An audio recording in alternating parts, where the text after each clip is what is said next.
One of Michaela Cash's final acts as the outgoing Minister for Women was to announce the latest data on gender balance on government boards. On Wednesday morning, mere hours before Malcolm Turnbull's new ministry was sworn in, she trumpeted the news that almost 43% of government board positions were now held by women. The report highlights just how seriously the government takes its commitment to gender balance and promoting women into leadership, Cash said, with not a skerrick of irony to be seen. Maybe irony was too distracted by other government news this week. While there were about 18 promotions involved in Turnbull's ministerial reshuffle, only 4 involved women. And in terms of new female faces within the ministry, there were only 2. One of these was Bridget Mackenzie, who got an automatic cabinet gig as the new Nationals deputy leader. And given the recent loss of former Nationals deputy, Fiona Nash, the number of women in cabinet stays static at 5. The lack of wins for women, who for years under the coalition have been held at bay by the argument they need to get to the top on merit, was underscored by some very heady promotions for the boys.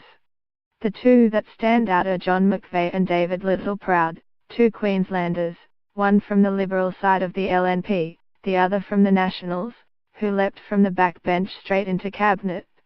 Not only are the 2 men first-termers in federal politics, but they have also kept decidedly low profiles since coming to Canberra. It's not a joke that many press gallery journalists had to Google these guys when their names were read out by the Prime Minister on Tuesday afternoon. To be fair, McVeigh will already be familiar to Queenslanders, as he had a brief stint in state politics, including as Campbell Newman's Agriculture Minister. Littleproud, an agribusiness expert, was previously best known as one of the 4 MPs who voted no on same-sex marriage.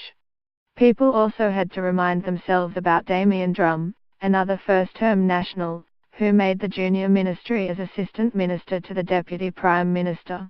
These hasty elevations are terrifying not just because of the double standard they perpetuate, women have to wait and wait, while men are automatically deemed competent, but because of what it means for the highest decision-making body of government. You may think that being a minister is easy, something that any 2-bit megalomaniac can manage, as long as they can string a sentence together and carry a folder. It's more complex than that. And there are good reasons why people tend to spend some time on the backbench before heading to the front. For starters, you need to learn how to be a parliamentarian and local member, how legislation and the chamber work, what committees do, how the party room functions, how to handle the deluge of electorate requests and questions that come in. And in the meantime, maybe get your melon on TV and get used to having a public profile.